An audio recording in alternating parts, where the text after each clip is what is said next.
Unfortunately, I'm gonna be the hater on this card. I honestly, I do hate cards like these. 80% of the people were playing the same freaking deck. Welcome to WWB Ward Wide Broadcast. It's episode 40, another Big 10, and everyone knows what that means. We get to have another fun Ward staff member on. Today it is John. I put John Ward God as your title, so you know what? You're the Ward God today. Ward God. Hell He's yeah. the Ward God. Heck yeah. And the reason you He's have the that title, creator John, today. Yeah, the reason you have that title, John, is because when I've asked all the other members of your Ward staff who was the best Ward player when you guys first were making the game, and everyone says it was you. And so I'm curious to hear when you were doing play test or when you started playing the game with the beta or whatever you guys called it before. What was were you the best Ward player? Strategy was always it's like how I play most TCGs, although I don't play a whole lot of TCGs lately, is buff and can't. And that's just been my strategy throughout. And it comes back to bite me, obviously, because like when Alkanost was like the meta, like buff and can't can only get you so far. So, but I've always buffed and can't, and yet, like going up against like Joe or Tom or Marty or Q, just make sure you go first every time. Like, yep, I'll go first. I'll draw my 5 cards. Here's my creature on the field. Okay, my turn first. Well, guess what? Can't and all that stuff. So. No, it makes a lot of sense. Yeah, they said you made a crazy card that basically couldn't die. Is that also something that was? Do you remember that? Boy, we're digging into the archives on that one. There's been a lot of brain damage since then. Yeah. God, I don't even remember that, to be honest. Ooh, that might have been. Well, I think it might have scarred all of them because they all remember it very well. That there was a creature that they could not destroy and had some other crazy effect on it, and that was your boss creature or something that was in your deck. That might have been. That might no. Now that checks. That scratches something. I don't remember the specifics though, but that was probably like very first play test at the cabin when we were first coming out with it. So. Gotcha. No, yeah, it's just always a fun question. I mean, do you have like a big memory of maybe like from the beginning of Ward that you kind of have too, John? I'm kind of curious. Like I said, I think a lot of people are always interested in kind of hearing like the origin story of Ward and how you guys all kind of got into it. So. Yep. So I remember our very first nerd weekend, and not our first nerd weekend, but the first nerd weekend. This was like a thing. And Joe comes with all of these cards, and it's just like random like playing cards with like Mickey on it, or like then there was us, like pictures of us on it because Joe's taking pictures all summer, and like Darth Vader, and which is the same universe now, I guess, Mickey and Darth Vader, or like Goku and things like that. So I remember playing that, and Joe's like, yeah. I think I got something here. And at the time, everything was like, okay, it's Joe's 2-week infatuation because Joe will get into something for like, he's super passionate for 2 weeks. And then all of a sudden it's like squirrel and on something else. Well, then all of a sudden we're on a conference call one day cruising, and I'm hearing them talk about, hey, we got this batch of cards and things like that. And I'm just like, is this that game we were working on like way back? And then all of a sudden we have creatures and things like that. I'm like, oh, okay, awesome. Like, send forth creature ideas. Like, we got this, cool. And then Joe's like, do you want to be a part of it? I was like, I thought I was. No, it looks like it's super fun going from the ground up, just like the original playtest with like franchise characters from other universes and stuff like that. That was the fun part to me. Yeah, Tommy and Marty were bringing up in the chat. Deathwing was the name of the card. Does that ring a bell, John? I mean, that's a boss that's in WoW. I'm pretty sure that's the Cataclysm Dragon, but maybe you made something that was. He's just like, nah. Yeah. Deathwing couldn't die or something. I don't know. They're both bringing that up in the chat. You scarred everyone for life, and you're the only one who's like, it wasn't even good enough to remember. Let me see if I can see the chat. Oh, see, I can't see the chat, so let me pull that again. It kind of sounds like you were just drinking. Like painting with like some ventilation or something, because God, why does it rings a bell, but I don't remember what bell it rings. Yeah, that's what they're both It's like one of saying. those things where he's like the best ward player, but he just doesn't remember any of the stuff he did when he was playing. They're all just It's like like, "He's so maniac. good, we can't Yeah, understand." A lot of time on the belt grinder with no respirator. It just all yeah. goes up here. Nah, that's funny for sure. All right. Well, moving on. We do have to do our day or our weekly plugs. I like to call them, and me and Billy. We do have our WWB November Natural Selection Cup coming up here again this weekend. If you're still want to get into that, again, the registration closes. I mean, this will be probably posted Friday morning, so you have 24 hours to register and to get in if you're not in yet to play in the first online official tournament. Well, WWB, I guess this wouldn't be the first online because technically Ward staff did throw their own, but there you go. Another official ranked tournament for people, and again, the target audience is people that can't aren't in the area of Ward right now, and they don't really have a bunch of people to play with in their area, and it's like here's an opportunity for you guys to jump in on a tournament. Again, I've already posted a lot of the details, but basically main things: buy-ins $15, 10 of that goes to the prize pool. Then you got to have your full name for ranked reasons so that the award staff can get you on the rankings. Untapped name just so that we can connect, make sure you have both of those accounts. Physical picture of your cards because again, just for purposes of if I need a picture so that I know if you're changing or switching out or to make sure people aren't changing or switching out their cards, I guess is the biggest thing. And then I think I kind of hit them all. So yeah, there you go. And then, like I said, if you need any questions, make sure you talk to me or Billy, and we'll get you into that tournament. But yeah, I think it'll be a good time. And again, it's a 2-day event this weekend, so it'll be Saturday and Sunday, both starting at like 5 p.m. So the first half will start on Saturday. I'm looking to get through like potentially like 4 rounds. So most people will kind of be knocked out, and then the next day, hopefully, it'll be a little bit less of people, so it doesn't, if people do have obligations and things, I'm not trying to make it to be too much for people to do. I'm definitely also going to be putting polls, because going forward, I want to be throwing more events in the future, and so I'm going to do some polls and see what people kind of want to do, if they just want one-day events, if they want maybe a more spread out schedule or whatever works more for people to get to play. But either way, again, just an opportunity for everyone in the Ward community, if you're not around this area, to play in that. So there we go. One shameless plug. And then we also have the Fantasy Fall Ward League. Billy, we're on week 5. John, have you heard anything? Have they tried to convince you to join the Fantasy League? Or They have not. Ooh. Do they know you're just too busy, or are they like? It is probably my schedule. I think I make it known that right now I think I'm the only Ward staff that does not have a 9 to 5. I don't run banker's hours, unfortunately. I do get more free time. It's just my free time doesn't coincide with Ward events.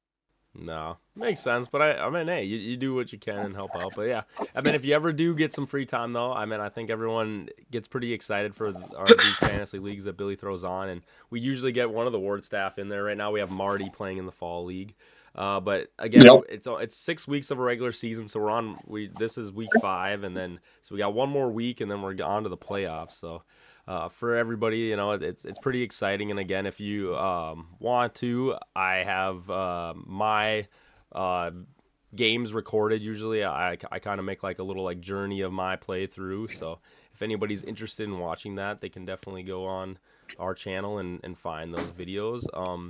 But yeah, like I said, just another outlet for people to play. I mean, Billy, do you want to kind of tackle this a little bit and just kind of give everybody the rundown if there's anyone new in here that isn't normally in and that might want to be interested in playing? Yeah, for sure. So the Fall League, it's an unofficial league hosted by WWB. I run it. Basically, you get one game a week. You get your opponent assigned to you.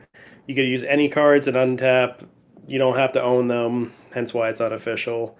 And you play your assigned game. You report back. You schedule it whenever you want with your opponent. At the end of the week, you just report what your result was, and then at the end of it, we'll have a playoff.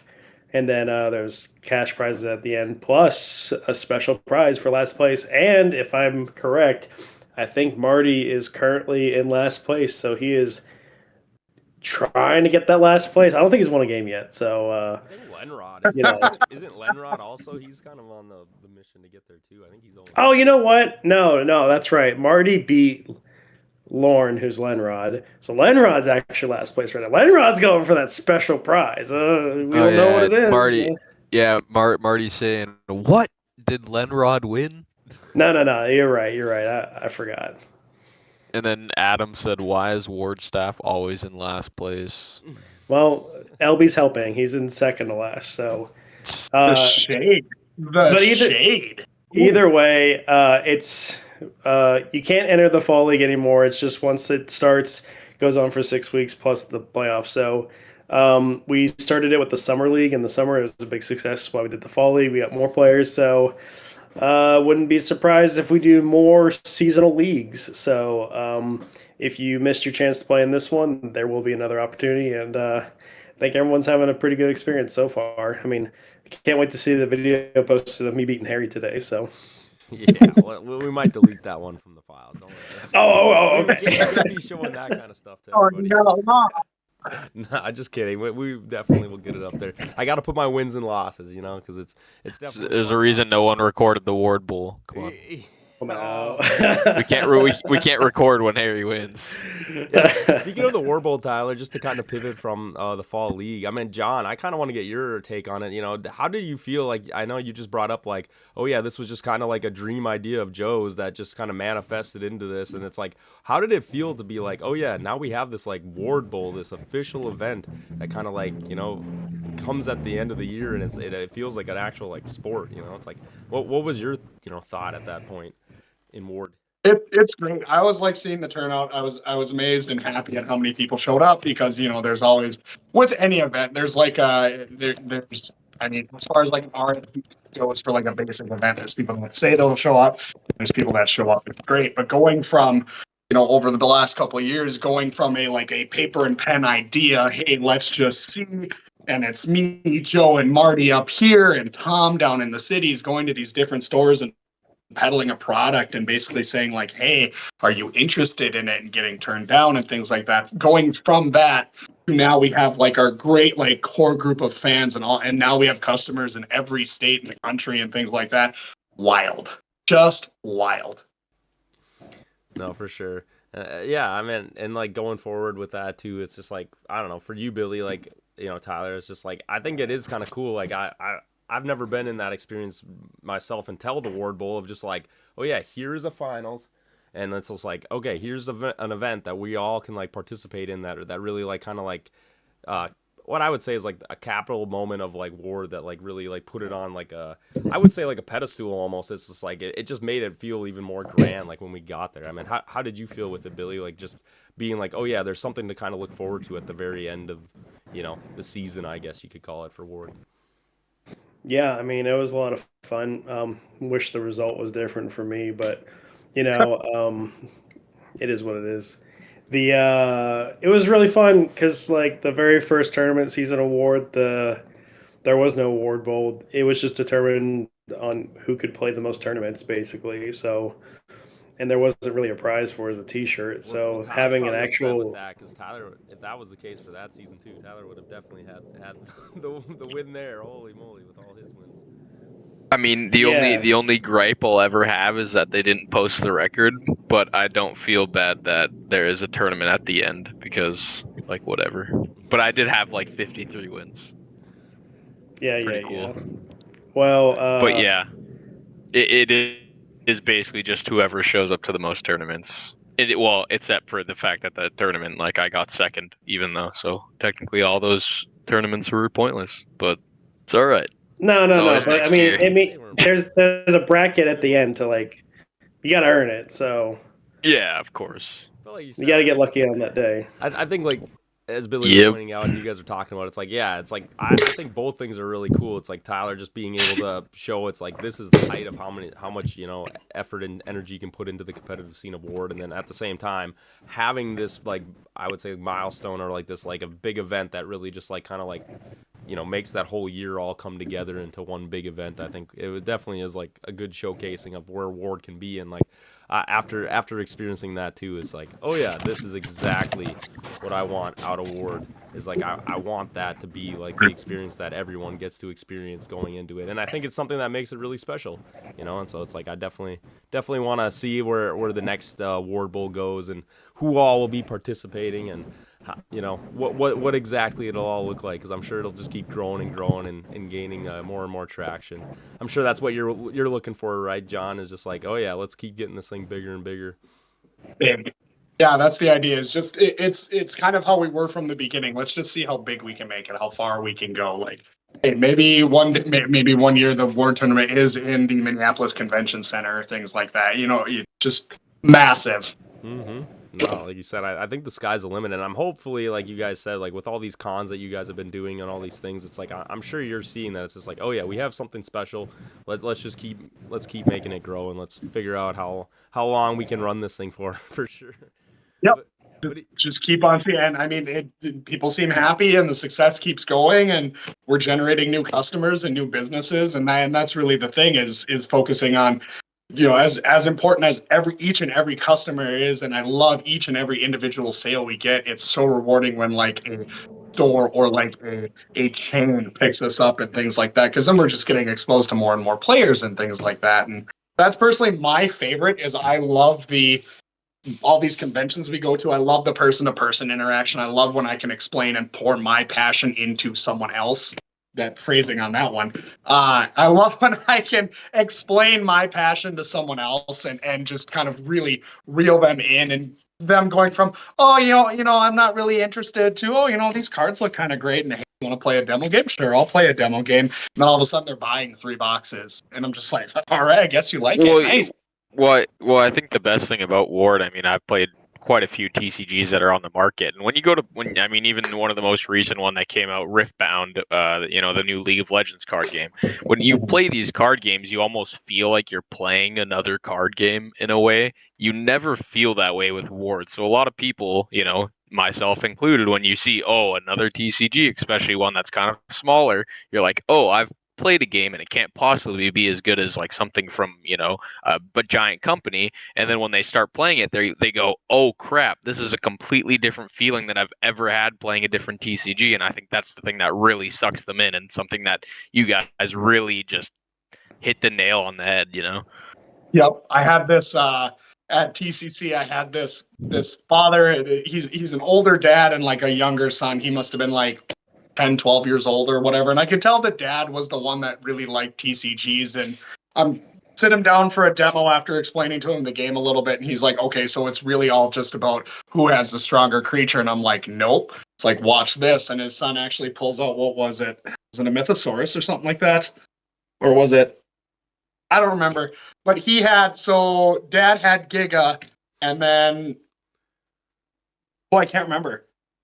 Was it Green Dragon? Green Dragon. Green Dragon. Dad had Giga, and son had Green Dragon. Son buffs up Green Dragon, starts laying some different cards and things like that, and dad starts to he's like, it's not just about the strongest card, it's about timing, it's about holding on to your cards for better opportunities. No, I don't have to heal my creature right now. No, I don't have to have a limited summon right now. Things of that nature. So it's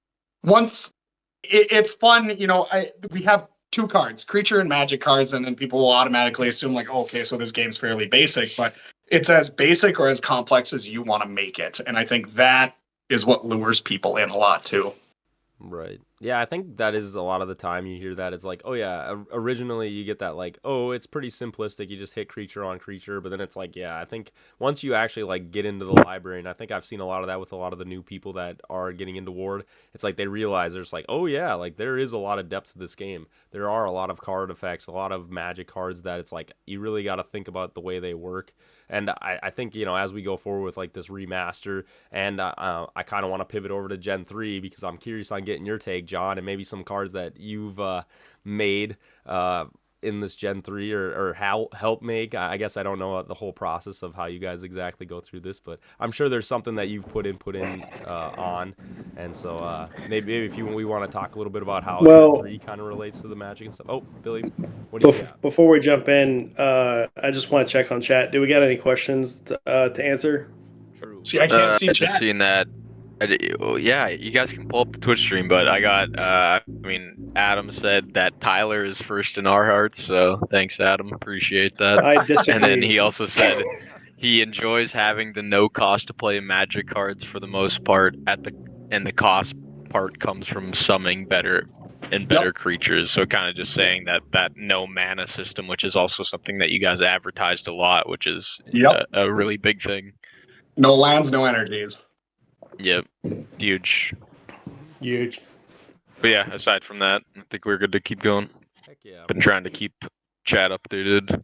No, yeah, like you said, if you ever want to jump in and definitely, and if anyone's in chat and they want to talk, we'd love to hear the questions, and I'm sure John would love to answer them.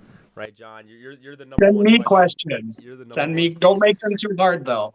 You're right. I did want to mention one chat from Marty that I didn't mention at some point was what did it say here? Button that up, G's ball.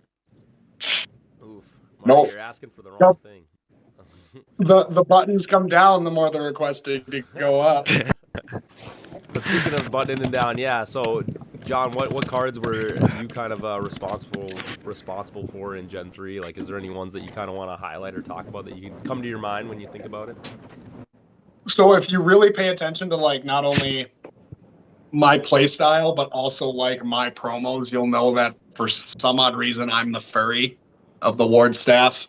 Like Denra and the Lord Marshal, and then my deck is pretty furry as well. My Gen 3 promo is he's a wolf. I'm just gonna drop that out a little bit right there. Ooh, Gen So 3 Bestial promo. Champion was my was like not my biggest contribution, but the one that sticks out in my head the most. I wanted sort of if you look at Wolf Knight from Gen 2, like, obviously, but I wanted the idea of Bestial Champion was he was supposed to be like one of the strongest of Lord Marshal's Bestial Horde and things like that, and I really wanted to bring that out in a card. And we've made some little tweaks to him and stuff like that, but I really like the art of him and Ashen Knight because I'm a huge Soulsborne fan as well. But Ashen Knight is great. The weaker she gets, the stronger she gets. So that's sweet. Those are really the two that kind of stick out in my mind the most, and that and a lot of like Iron Rangey cards. And now Marty is just telling me to speak up because I'm soft. Am I soft? But No, I think you're your too voice, far from your your voice mouth. is growing and growing as you get it. Like you said, I think you're doing great. Just I'm drinking more. Turn your mic up, Marty. There you go. Anyway, so not only but like a lot of like Iron Range cards as well, like that like the Iron Man and stuff would be reminisce of like my home area and things like that. So I always like bringing those into Ward as well. So just making sure that because again we're a Minnesota-based company and we do have a lot of Minnesota cards. Like props to Joe and Tom and all of us for like Big Bass and Big Buck and the Electro was not my idea. I think that was entirely Joe's creation. If I'm getting that right, Joe or Tom's one of the two. But we like make sure Minnesota is represented. But I like dropping little hints of like the home area on there as well. No, I think it's definitely good. It's one of those little thematics, like you said, that it's like for the people in this area, we all kind of have the understanding of it. But then as you branch out, I'm sure you run into people that are like, what does that even have to do with anything? And you're just like, oh, let me tell you a story about the Midwest. Let me tell you where I'm from, eh?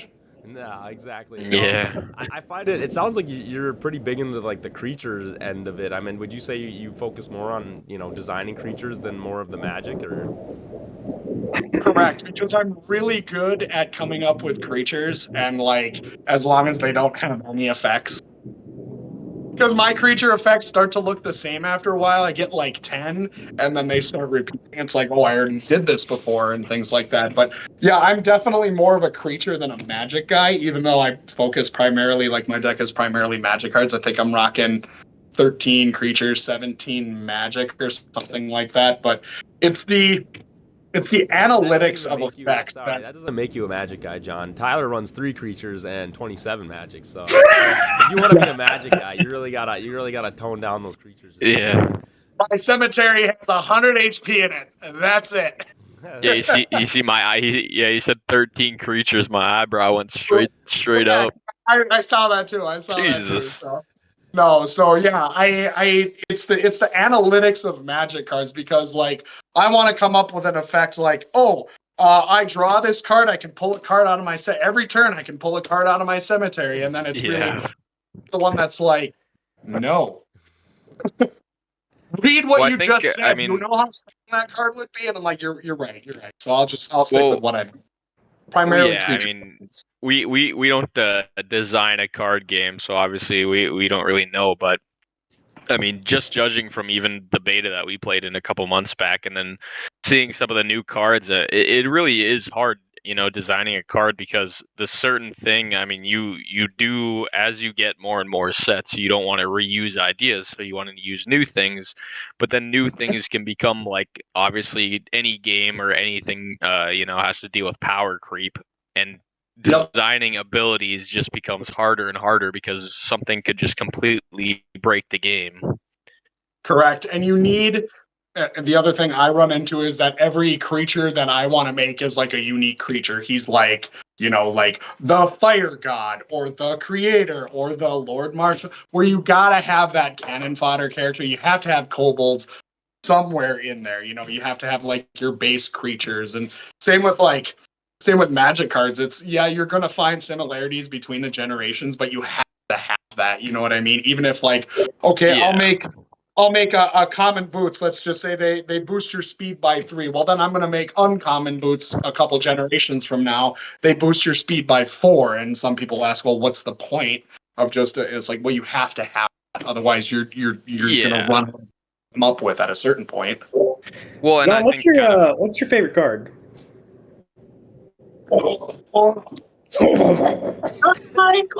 Catch it's gonna pull it out, huh? Yeah.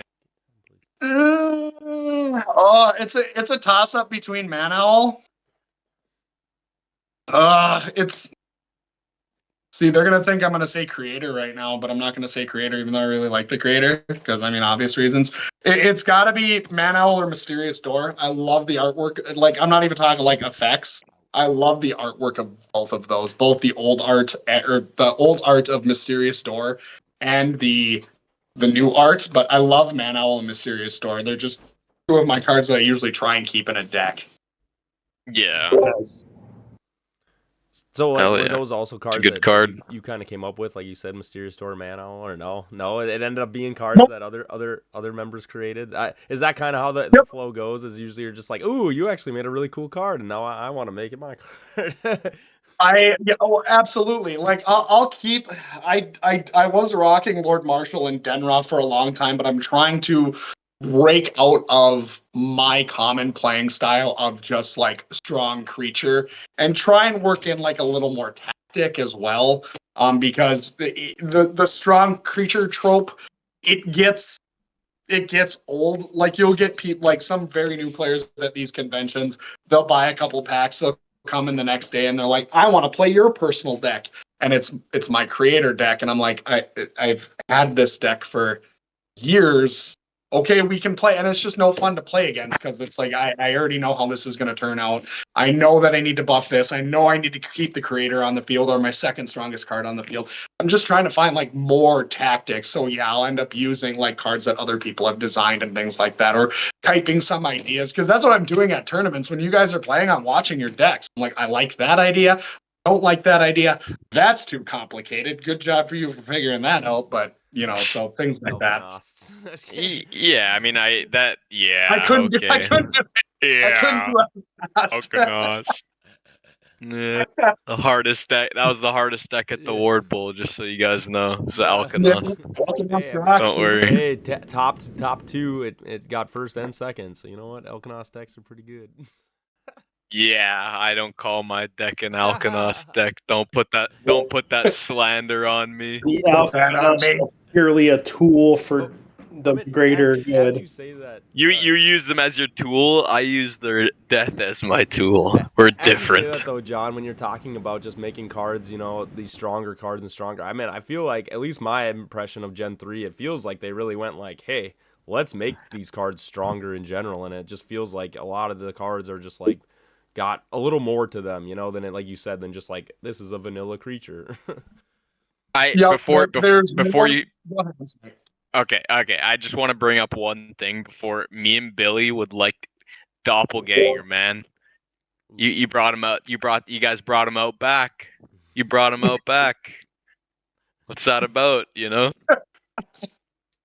So these are all decisions that are made by the majority of the group, Of and half course. the time I in our group chat I always put forth two opinions. Here comes the pros and cons of doing a thing, and here comes the pros and cons of not doing a thing. So there's that. But I would definitely say like Gen 3 is more focused heavily on like making AL12s more useful. I feel like there we go. I feel like Gen 2 was about kind of like the limited summon things. There was a lot of limited summons in Gen 2 or like a lot of uses for them. But I feel like Gen 3 we focus a lot on I'm watching Tyler's camera. Focuses Yeah, a lot it's on like yeah. There we go. stronger creatures and things like that. Like you said, yeah. There's definitely a lot more. I think battles are going to be quicker. If we did like a Gen 3 only tournament, I think battles are going to be a lot quicker. See, it's interesting that you bring up the Gen 2 because I mean we just went through. I just want to highlight on that bit that you were talking about for limited summons. Limited summons, like we sat a long time with just Gen 2 only, where it was the Gen 1 reprint, all those things. So it's like I feel like that was when the reprint finally hit. That is when Hive Lord, that is when Elkanos, that's when all these Gen 1 and Gen 2 limited summon decks I think kind of like took over that like the meta a little bit, as you were saying, like got a little scarier, I would say. But yeah, I think I agree with you. Just like overall, it just feels like bigger creatures are gonna feel pretty tough. And at least from what I'm seeing from Gen 3, from what Tommy has been slowly releasing, it looks like again there really isn't like these like bounce mechanics. I mean, are there a couple mechanics that you feel like it's like here we need to like maybe flush these out of the game a little bit just to kind of get it to the way that we want the game to look? And that's always what like the play testing comes with. That's why like we do so many like releases or like the 150 club play and things like that where we get your guys' notes. Hey, what are you guys seeing? And we'll hash it out. And even like I would say like within a week, maybe even less, we're going to be hopping in like Discord meets and stuff like that and going over decks. What feels good? What feels balanced? Is this too much? Like, yes, this seemed like a really good idea when this card was made, but now after talking with everybody and actually playing it and sitting down and looking at it compared to the other cards, is this what we want? Is this what we visualize with that? And we do that for every single card multiple times. So things like that. And it always there's always a mechanic or there's always something that we have like, yeah, this like I think right off the bat, I think we nerfed Ash at Night a little bit if I'm remembering right. So she might not be my favorite card anymore, but we'll see how that plays out. But yeah, no, we're always working out the kinks and stuff. And even after a release as well, we're still working things out. So No, it makes a lot of Yeah, sense. because it's even. I mean, it's like I don't know. I kind of compare it to like when you're developing a game. Like you're not going to catch all the bugs or the overpowered things, and that's why you release it to a small batch of people that go, "Hey, we're gonna come and see how we can break this." And obviously, there is cards like Doppelganger that we've seen and we enjoyed, but in a way, it is good that we seen this card. We're like, okay, that's pretty strong, and then it's like, maybe in a later time, when the card game is more ready for that, we can add it or something similar. But for now, like maybe it's a little, too good that effect for right now, I guess. yep, exactly.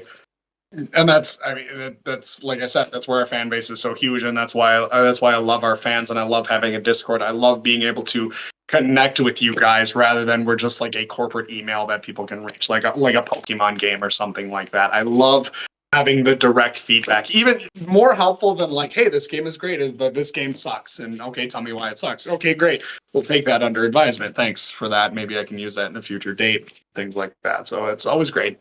Hmm. Yeah, I We're guess. so popular, we're starting to get the porn bots. I need to go ban this person. I apologize. That sometimes a good Ban sign. 'em.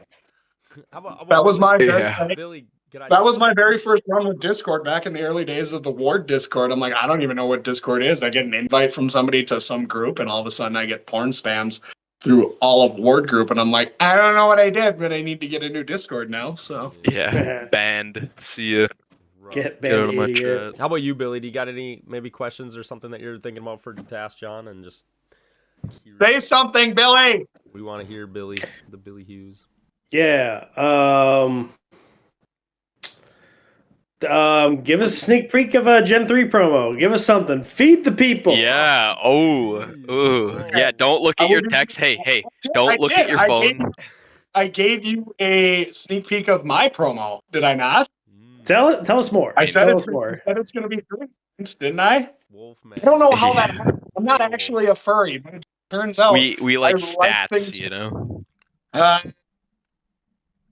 I tried to tone down my stats because Denra and Lord Marshall both are pretty beefy guys, so I tried to tone mine down with buff effect. So this is my first.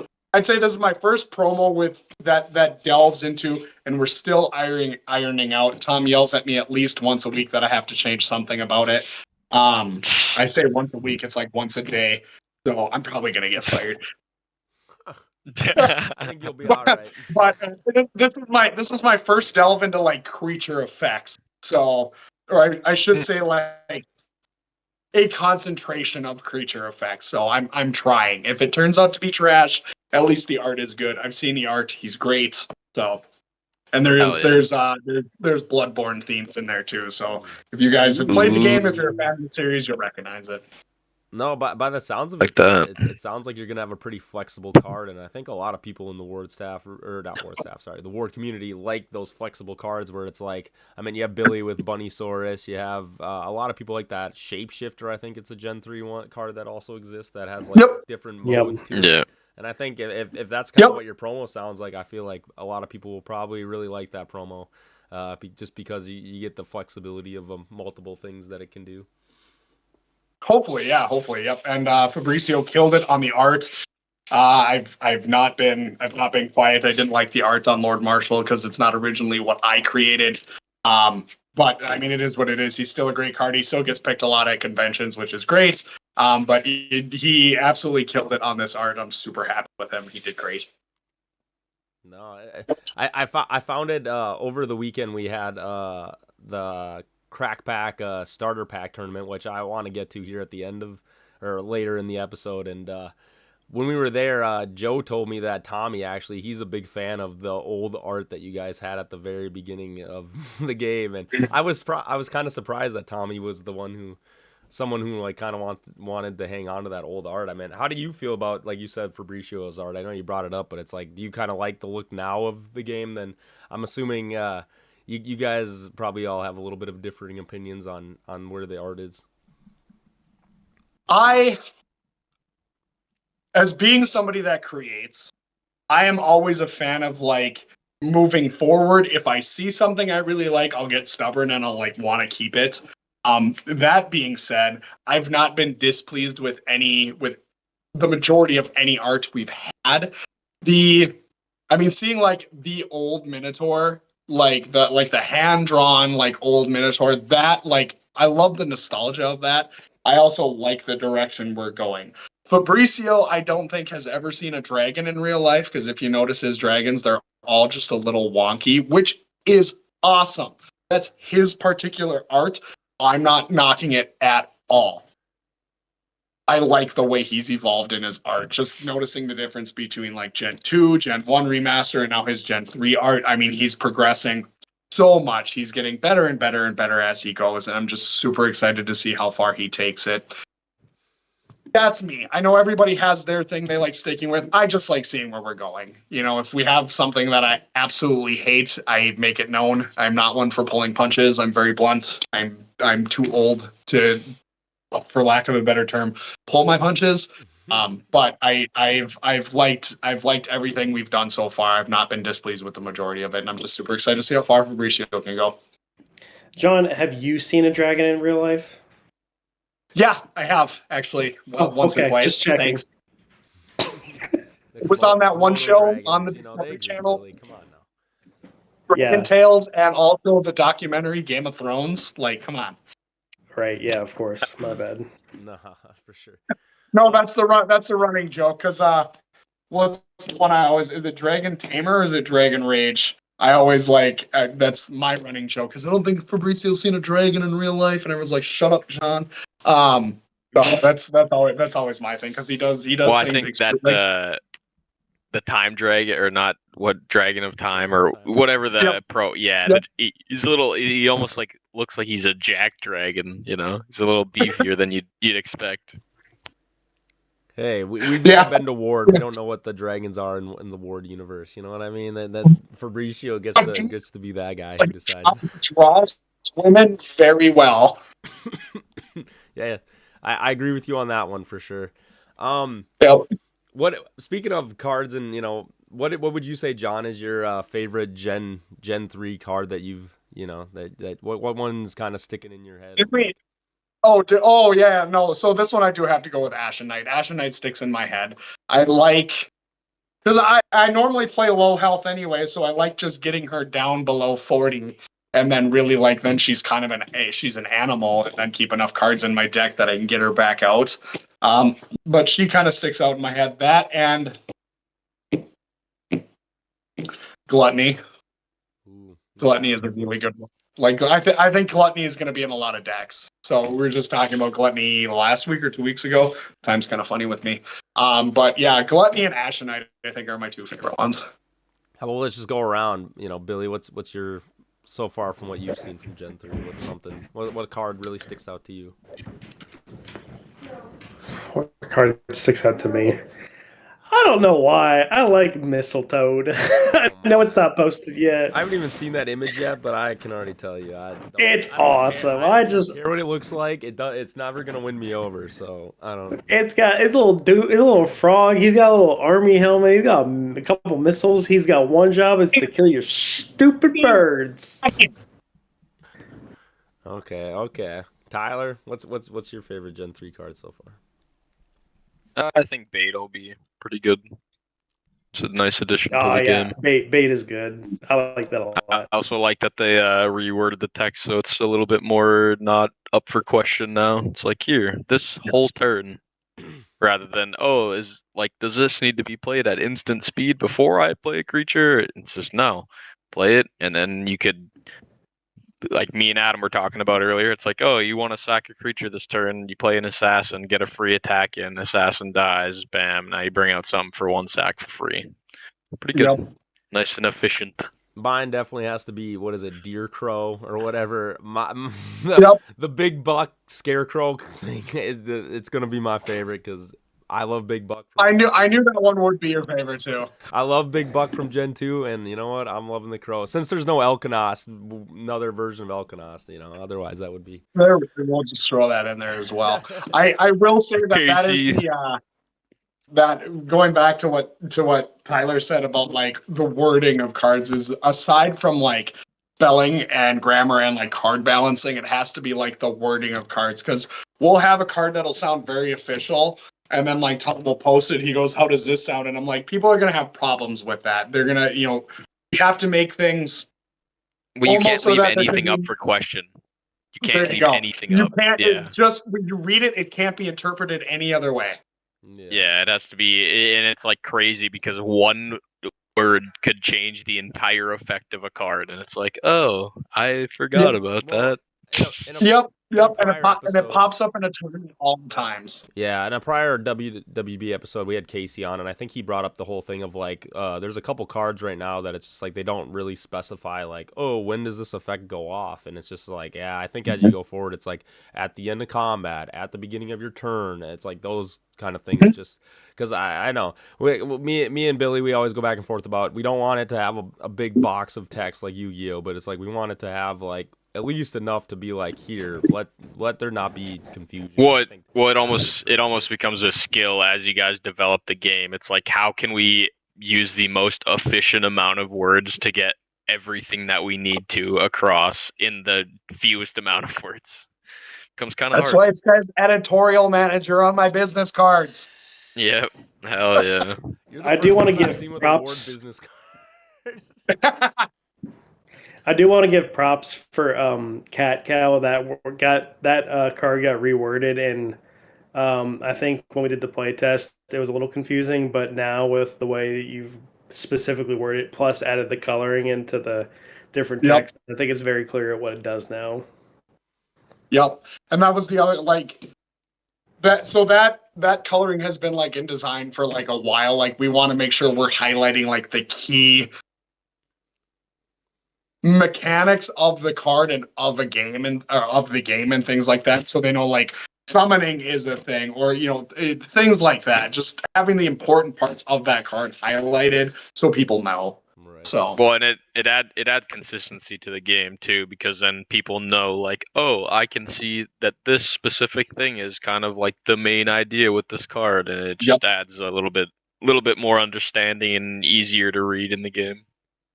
Yep, and that goes with like is saying like using AL for armor level or HP for health points, like in the card text, like increase your health by 30 points for it's like, okay, what's my health and how is that different from HP? It's like, no, they are the same thing. So go back and change health to HP. You know what I mean? Things like that. So it's just the consistency throughout like card verbiage.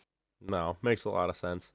I think the one more thing to note from Gen 3, I think, I don't know what it is for you guys, but everyone seems to make limited summons bird themed. So you know what? I can keep on the legacy of birds even when I'm only doing Gen 3 only tournaments, because now I have the crows, and the crows are also the birds.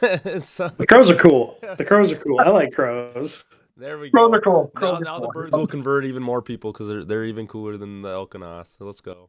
Yep, exactly. Crows and like birds and toads for whatever reason. Birds and frogs for whatever reason are a common theme throughout each generation. Mm-hmm. No. Yeah, we were. Casey did the rundown. Billy did a whole tribal week for our league, and I think it was like, what was it, Billy? It was like 50 something beasts, and then it was like 40 something humanoids, and then all the rest of them were like in the 1 digits. You're just like, we need some more of these other kinds of creatures. We got a lot of humanoids. That was actually pretty They're not eye-opening. listeners, because I'm totally going to steal those ideas for Gen 4. Mm-hmm. Yeah, that was eye-opening because I always like it felt like there's more beasts than humanoids, but I didn't realize like Casey was the one who actually listed them all out. I'm like, huh, Furry. good to know. Yeah, I did make a point to him. I mean, and if you look at like a lot of the promo cards, like almost all the promos are just like humanoids. It's like it's kind of crazy when you actually like look through it. It's just like definitely you guys are picking some favorites over there. We need some more love in those other categories, you know. You gotta Anthropoid animals, and you can always count on LB to have like a burly bearded guy with some sort of flannel on. Party Casey, for Casey those said who there's don't know. 47 beasts, 47 beasts, 44 humans. Yeah. Oh, okay. We got. All right. That's good balance. I actually was just thinking. I'm not sure if you know the answer to this question, but are you guys going towards like printing of Gen 3 and getting it finished up? Are you guys, I guess, like prepared and how much you're gonna have? Because I think this is gonna be the first set that really explodes you guys in terms of like popularity, because has been so many people that have come in the past year that this is going to be their first new set they're part of. Because even last year, even though it was like a new set, new art, it was obviously a re-release, so we haven't had really like a new cards in probably like a year and a half aside from the promos. So I mean, I think this is going to be one. I mean, I'm already prepared to spend probably about $1,000 on it, and I'm sure a lot of other people are. You know, we're planning on having a giant opening party. Woo! Do you expect to be prepared to have enough product if that, you know? As far as like the amount of product, I would say that don't worry about it. But I did, as you were, so obviously we have some people watching. As you were talking, I just got a text message from the group that said, "John, shut up." So. Okay. So I gotta Sounds keep. good. I got some parameters now. There's some things I gotta keep. Sounds good. I think everybody's gonna be pleasantly surprised. So. Not specific enough. Keep going. Yeah. We appreciate it, John. I know. Yeah, I think hit you with some hard questions. Because I think, I mean, I obviously Joe and Tom, you guys knew all the numbers, but I think this is going to be one that even surprises you guys on release. Like I think it's going to hit hard and fast, Yep. and I want you guys to know that, Mm-hmm. even though I'm sure you know it already. A cute bump upon release, and then I think GammaCon is after our Gen 3 release, and then we'll get like an even bigger spike after GammaCon. So like we saw last year too. We just saw like a huge spike in sales, but I think everybody's going to be surprised. So yeah, I think the new set, and yeah, just the fact that, I mean, it's been so long, a lot of new people will be excited to have like cards that they're a part of when they come out, rather than kind of coming into a card game that has been, obviously, just the cards have been out for a while, so it doesn't feel like like the new set or whatever. Yep. And that's always like that's always the thing from like a business standpoint, right? It's like, how long do I keep a generation out before I release a new product? Because you got to remember, after Gen 2 release, then we came out with boss battles. Boss battles may or may not, I mean, it depends on how you play, may or may not have the appeal of like a full generational release, but boss battles were still huge. But it's like, okay, when you break it down, the only thing new in a boss battle are the 5 or so bosses that we released. Otherwise, like the magic cards are the same. My play style, well, not my play style, but my cards remain the same. Maybe my deck changes because there are obviously some cards I can't use against a boss, but it's always, how long do I keep a generation out versus, okay, now this has been out for so long. Am I losing people's interest by not releasing something else? And honestly, what that comes down to a lot is just like our workability. It's Of course. it's I mean, you it's guys coming. are only 4 people. Yep, we're 5 people. The 5, couple people we have that are testing other cards and things like that. It's just, we don't have like a boardroom or a warehouse of workers that can go over these cards that we've had since, like, when did Pocket Monsters come out? 1990. Yeah, it's 96? 96, I think. But no, like So like you yeah, said, just with I think that's definitely a hard thing for you guys. Is obviously, like, when you're developing the boss battles, you want this thing to hit. You want to make sure it comes out properly, but then also you're also losing time and not, while you're focusing on doing that, there's nobody to focus on developing a new set. So it just makes it Yep. everyone's getting pulled in every direction, and you're just trying to put out as many fires as you can as you go.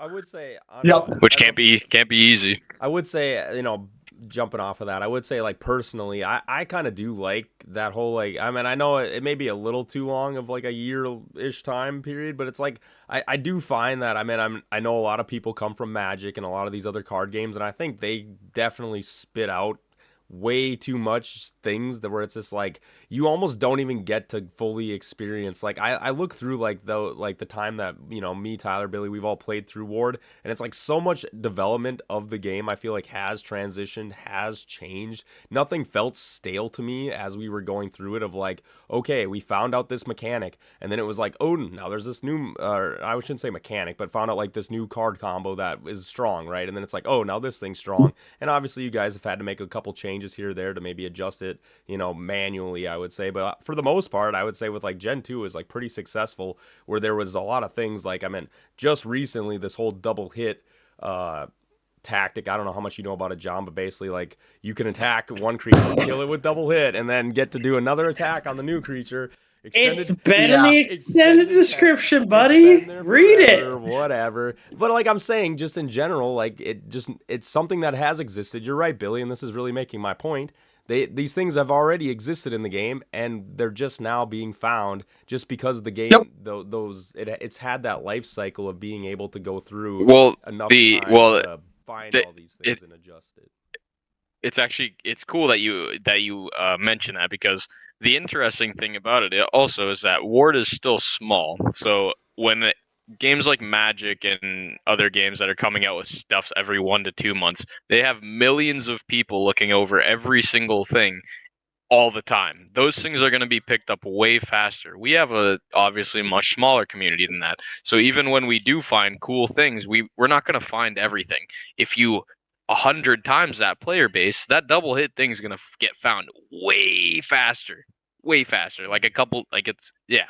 And that's the interesting thing about this game, is because there is a smaller player base, they do have a little bit of time that they, have before the game is figured out, because that's another problem that happens in bigger games is once the best of the best gets figured out, or the meta, that meta it becomes the whole thing, but it also gets found way faster because there's 100 times the players playing it. So Mhm. Yeah, real quick, just want to shout out Michelle is the one who found the double hit. I just simply used it. So Is that I'm not Jeremy's always reading. Michelle? Yeah. Yeah, it is from Jeremy's Michelle. Give the credit. That's I Christ. think Yep. another card that's like kind of come into power is Time Melt too. I think people just like starting to really understand the value of what a card like Time Melt, even though like on the surface it doesn't feel like such an impactful card, but I mean, it's one of those again shut down cards where it's just like, ooh, these cards that really like get rid of a mechanic of ward, I think are always just like slowly being introduced. And I'm sure even before we finish up with Gen 3, we still have some tournaments. People are definitely going to be, maybe finding even more of these card mechanics and things.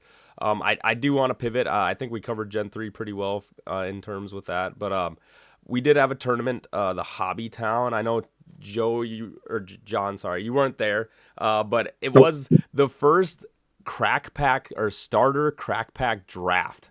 And now on the last episode, on the last episode I said I was super excited for it. I mean, it was still super exciting. I guess the one thing that I didn't really think through and kind of like got addressed a little bit, I'm sure Joe and Marty and everybody in the chat will probably start jumping in, but I like a starter draft. When we drafted, my brain instantly went, ooh, we did this with boosters. With starters, there's a good chance that you have a higher chance of hitting foil, obviously common, uncommons, and foil potential like legendaries. And so like cards that might not seem as powerful become very collectible when people are opening all those packs of starters. And so it was a fun experience. They did have like Gen 1, Gen 2. You're going to go. Gen 1, Gen 2. And again, it was like there was a variety, which was cool. So what they did is, you're able to buy a Gen 1 or Gen 2 pack, and then it's like, okay, we can pass, but then we have to pass those packs around. So like everyone got a mixture of Gen 1, Gen 2, which I thought was kind of cool. I don't think we've really done that with any other crack pack draft. Not that they've done like a ton, but again, it was just one of those things where it was like, oh yeah, like I hit like a foil, or there was a pack that got passed to me, and it has a foil, skeleton pirate, and I'm just like, oh, well, as a collector, I want to get that foil skeleton pirate, but it's like at the same time, it's like, oh, this could affect me in this draft. So again, I was a little skeptical. I talked to Joe afterwards, and I was just like, yeah, as much as I do like a starter draft, I think there are some things that definitely can feel a little worse, because there was times where someone opened a pretty good pack with a couple legendaries and things in it, and they're just like, I wish I didn't have to pass this to somebody else because I want both the legendaries in the pack. Someone whips out a must ask hollow this- undead king, and all of a sudden they have to draft it away. It's like, no. Yeah, well, I hope I you must were ask thinking. this question: why like draft the starter? Like, what's the difference between drafting a starter versus a booster? See, that's the thing. I don't think there really is a difference. I just think it was something that they wanted to try and see what the draft looked like with a starter. So again, I Gotcha. said, it was 35 cards. I will also say the drafting took a little bit longer just because of that thing. And our Well, I just table- think it adds. I mean, we've done a couple booster drafts, and there's already errors in that. I can't imagine 35 cards. Yeah, Jesus. Well, I don't know. I do want to highlight there was good things about it, but yeah, there are those things because we had a thing on Well, our table where we were getting it where somebody had like 3 less cards than everyone else, and it was just like, oh wait, what's going on here? Like we got to. Well, yeah, because realistically, it feels like 4 boosters versus a starter is literally identical versus just the one card. Like, it doesn't feel like there's any difference, and it just alleviates problems. Yeah. Well, it's got an interesting mechanic because you could have more, because you're opening up all of them at the same, like the starter versus four Yeah, boosters. I It's the get one it. open at the same time. You run more into that option where if you do have 2 good cards, you are being forced to pass it away. Well, I like- look at from the problem standpoint, it just feels like it just makes it more complicated. Yeah, that's Sure. kinda where I- Casey was telling me that Casey won the whole thing. He told me he opened his starter and his first card he picked was Flame of the Infinite. Well, of course he's gonna pick that.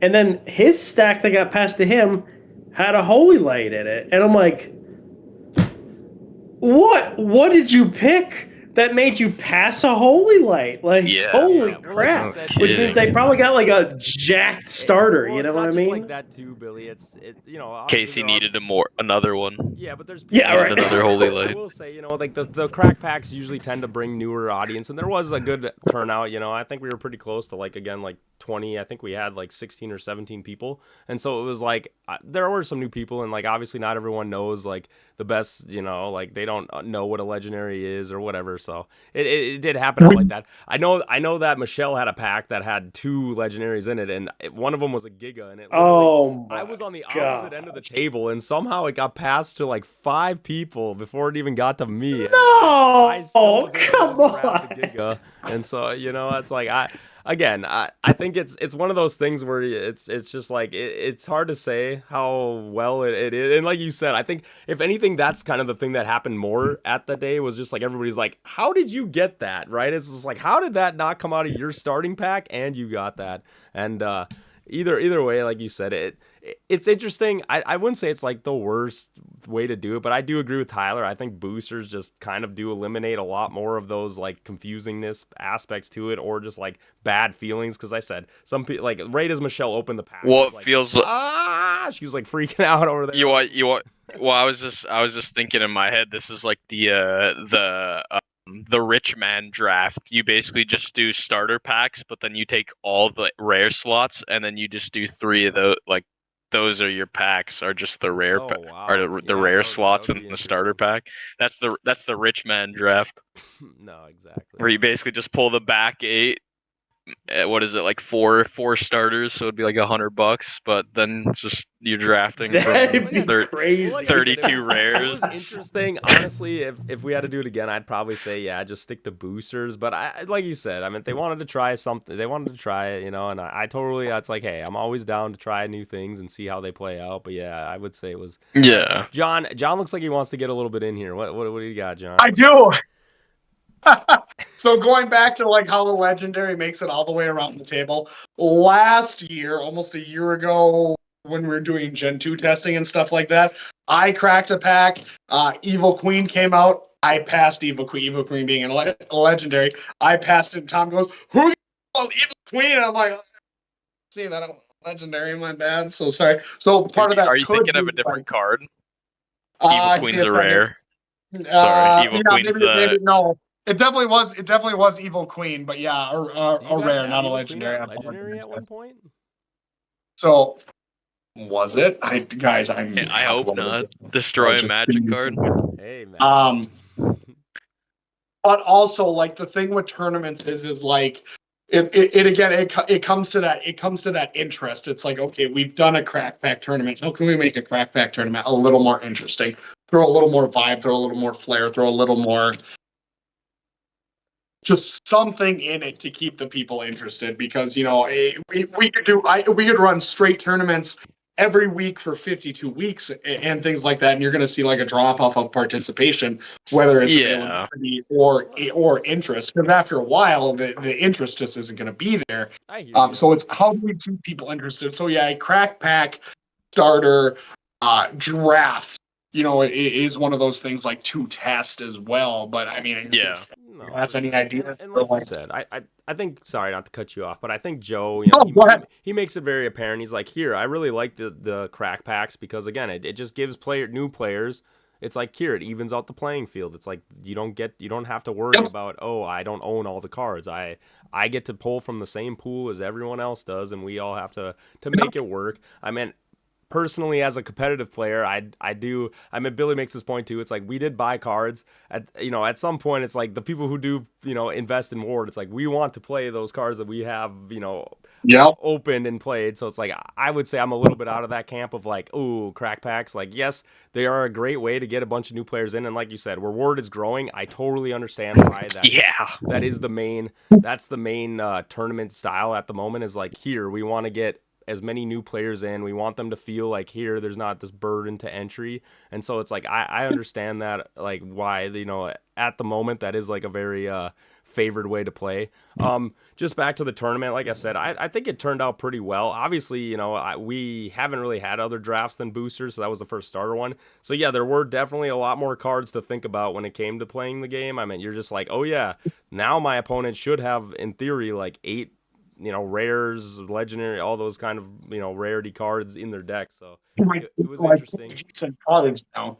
And as you guys, I'm sure they kind of did a play-by-play in the Discord where it was a pretty crazy finals where this new player Max, I mean, he just kind of got into it. He was playing against KC, and as Billy was saying, KC's Flame of the Infinite was stomping all over everybody, and it seems like Max kind of had the way to deal with his Flame of the Infinite, and with the Holy Light, I bet you guys can only imagine what KC pulls out of the graveyard when it gets destroyed is the Flame of the Infinite and brings it back out. So, like you said, it was a pretty crazy tournament. Like yeah, and as you said, I also pulled a Holy Light, so I had one of my first pack I cracked was Holy Light, and then like I said, no one took the Giga, so I took a Giga, so I took third. But yeah, Casey's Flame of the Infinite was just pretty strong. He also got like a pretty crazy crit, like with one of his creatures that just did like 40 damage to my Giga. So. Yeah, did I see that in the chat somewhere in the Discord chat that Casey had a pretty good combo at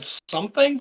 That I did. I saw it somewhere, but I remember Casey in combo somewhere. So yeah, I'm said sure he could explain it. But like I said, it was a pretty good ending to the tournament. I will say, like it got basically down to like one last hit, and poor Max, you know, failed on his last hit, which is the struggle of Ward that we all have felt all too much. You know, it's just like the one time I need this to do the thing I needed to do, and it just doesn't. But anyway, it was still a fun tournament.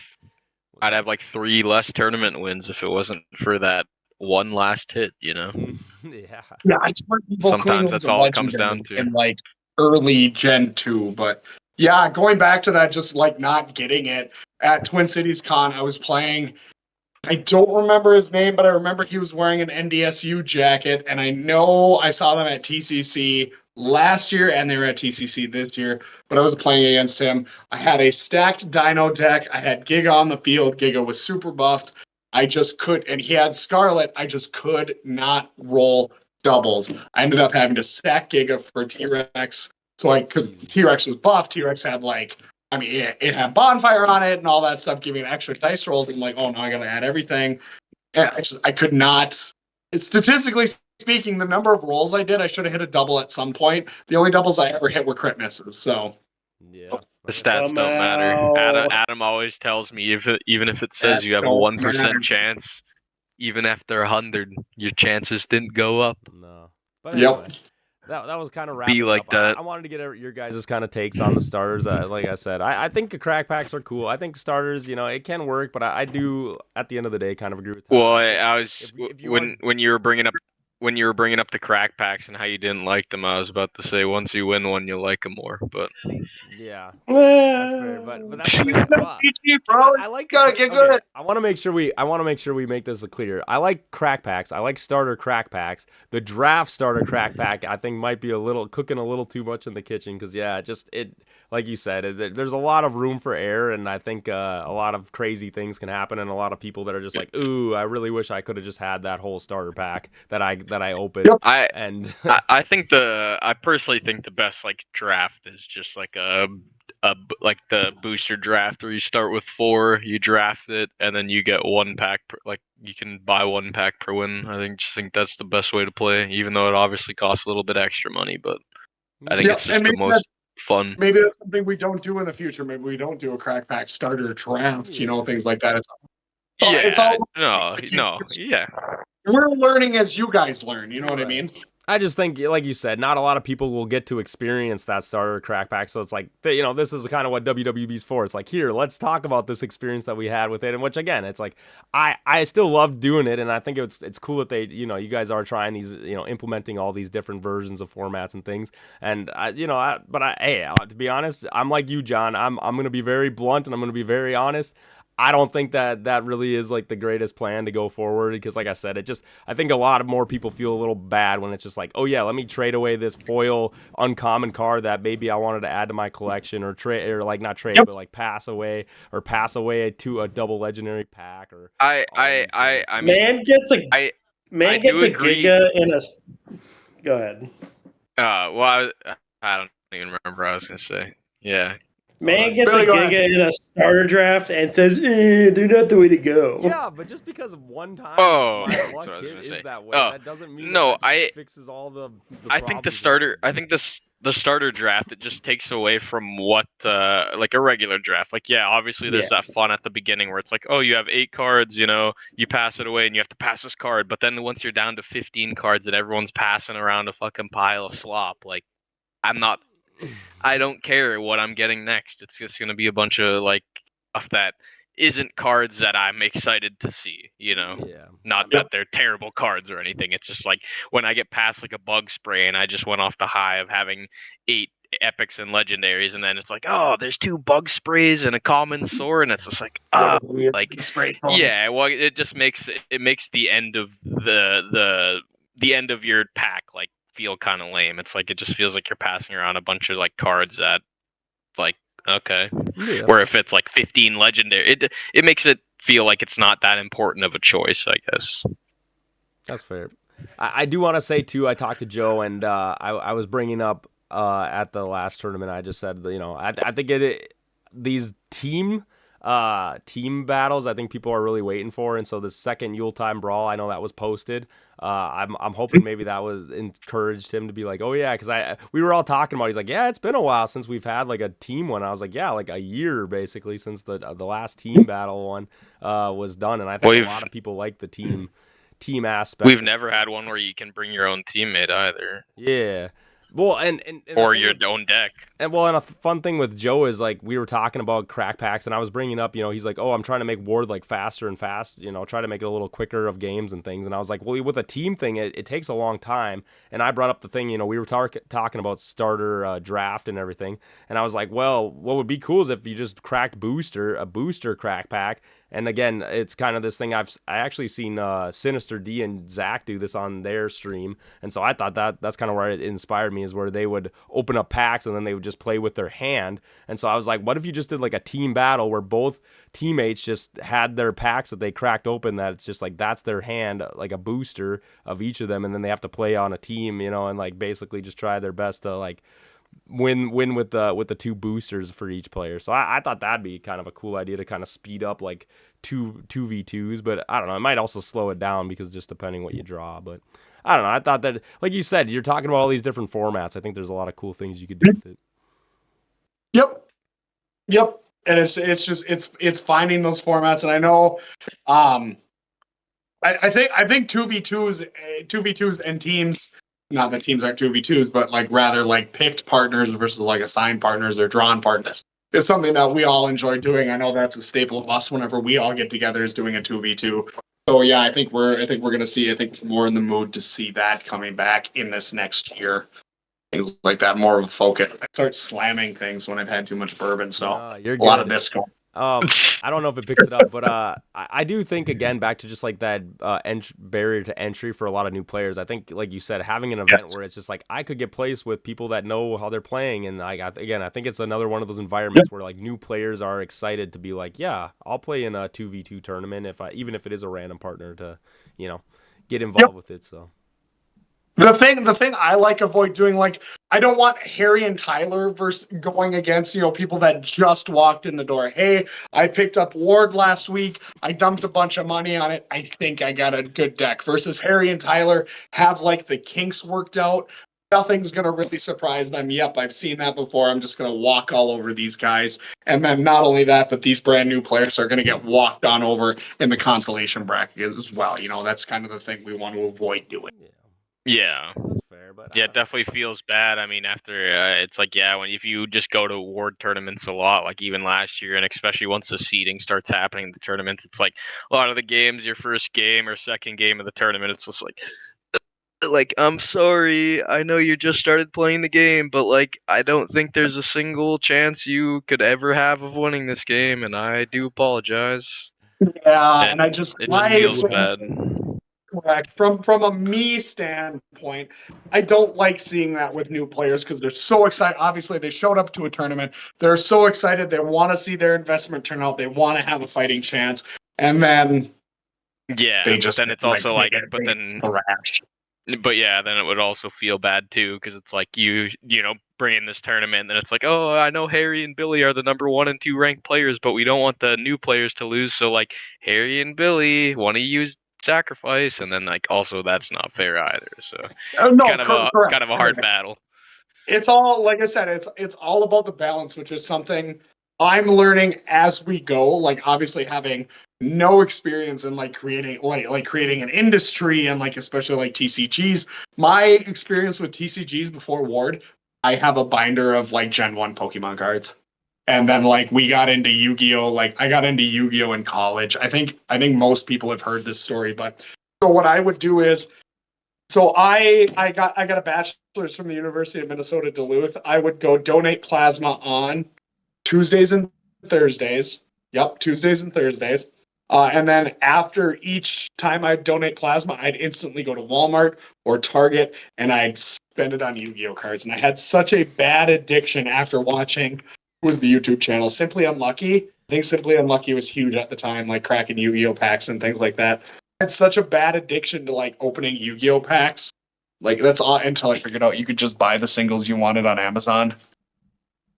Uh but Yeah. so Or the thing we TCG wanted players. it's just that's my experience in TCGs is just the light the light playing of Yu-Gi-Oh we did in the fucking lot, pardon my language, the loft of the bunkhouse at the cabin, and then like collecting old school like Pokemon. So learning as we go, learning from the players, learning that there's more aspects to just pumping out cards, setting a tournament, and going, okay, this is what we're doing. You know, it's a huge learning experience, and I'm starting to. I do want to get Billy in here because he hasn't gotten to talk in a while, but I do have one question that when you were talking about that, yeah. Does it like fascinate you? I mean, one of the cool things and odd things about Ward being so small is that other TCGs, so kind of like I mentioned about Riftbound earlier, if you want to make a competitive deck, I can go online, I can order all 40 cards for that deck, and it'll be at my house tomorrow. I can't do that with Ward, so I don't know, not that it's a bad thing, but I'm forced to trade or look elsewhere to find cards that I would need to look. Does it fascinate you that one day this game, this baby that you guys have developed, one day these cardboard pieces of paper will be worth actual money on the internet, and it will have a literal dollar sign printed behind it and saying that this is like money essentially? I mean, how does that feel? Were you asking Billy or were you asking me? Because I heard you say Billy. No, you. He was saying he wants to talk Billy to hasn't Billy. talked in a Yeah, while, so that I'm constantly, listening. especially Billy's the like beautiful face like on the screen. All right, let's just all be clear. Billy's got the beautiful face. I Like he would say doesn't have to do Billy's too much the work. He just most smiles. skilled one in the room right now. Like aesthetic aside, I'd say Billy carries Veritas and sweat. You are a vibe, sir. Back on topic. Yeah, that floors me constantly. Like you look at how much like a legacy creator is going for, like a Gen 1 creator is going for, or anything like that, or people even selling their decks. I think when like Lucas got out of the game and sold his deck, what was it, like 1,500 total? I'm just I mean, like dude, I hate to mention this because it's my biggest regret in life, but I sold all of the cards I had for probably about like $4,000. That's yeah, crazy. That's that's crazy. crazy. So Biggest yeah, regret of my I'm life, but I constantly did that. Like floored. that happened. So something goes from, and I don't have an example. I laid everything out that I might need an example for, as well as like pocket assortments. But like this, like Terrifying Roar, like a Mark Evans Terrifying Roar could go for like cash. Like people would pay cash for a Mark Evans Terrifying Roar. Oh, they That would pay a lot. Like especially, I Hey, mean, I Especially if you spit on it yeah. too, John. They'd love that. They just get all crazy. I absolutely listen. I there My number is low for a lot of things. Okay, I know everybody has a price. Mine's low. So, uh, That's but funny. yeah, just floored, and happy too. Like it's a good sign of the success and how we're doing and things like that. And just knowing that this vision that we had, that Joe brought to life, that Tom made a business of, that we all helped develop. Just knowing that this is actually going somewhere is just it makes me happy. No. Yeah, I mean, does it? And then tag on to that question. I mean, does it feel cool that, obviously for now it's a passion and a dream of your guys and something that you guys have been raising and creating and making your baby, but does it feel cool that there is a future where this could be your job, Yeah, constantly. I have very good visions of like a high rise, and like my group of like 5 people I got working under me that all have the term executive before their title. Like, Mr. Kirsten, today we just yeah, I'll do that. Like, what do I gotta Hell yeah. sign? Let me sign the thing, Oh, things there like we that. go. Not That's what it's again, about. but that's the ego talking. But I just, from the beginning, I have always said I just want to see where we go. Like I 100%, this is a family driven product. I love my family. I just want to see where we go. Like rise and fall, I'm here for it. I'm here for the rise, and I'm here if it hopefully it never does crash and burn and things like that.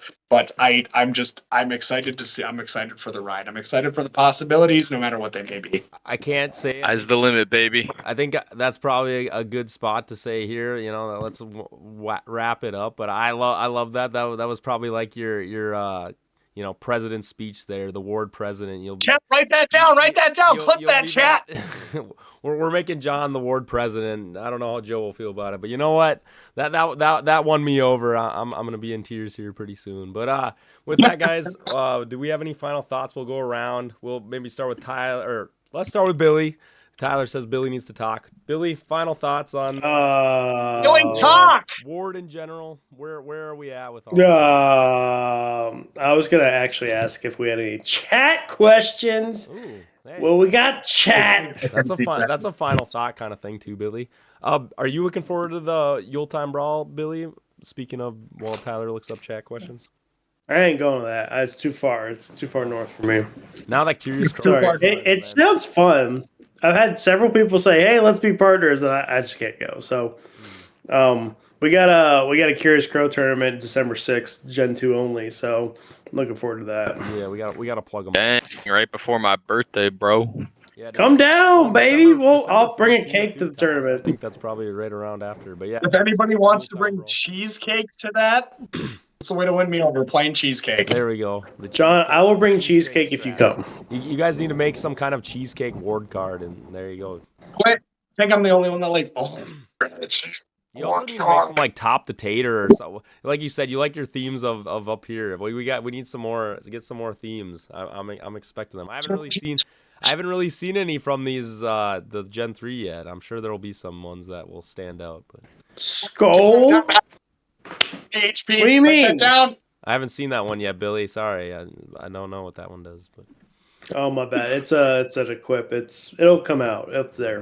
Tyler, do we got? Any It could be better, for considering Joe and Tommy told me that they're Vikings fan, and then they make a Vikings card and they make it as bad as they did. I don't know, man. Might No, be a it's Packers accurate. fan at that point. It's accurate to the season. Yes, exactly. No, JJ you see, McCarthy no. is butt cheeks. No.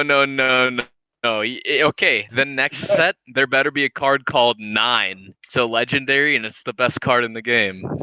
And it does nothing It's but. it's an auto-win card. Play this card. Auto-win sack 4.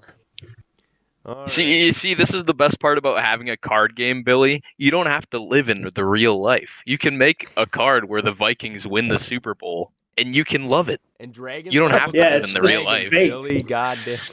Doesn't matter if it's fake. Yeah, we got Dragons, we got Viking Super Bowls, we got all the fake things.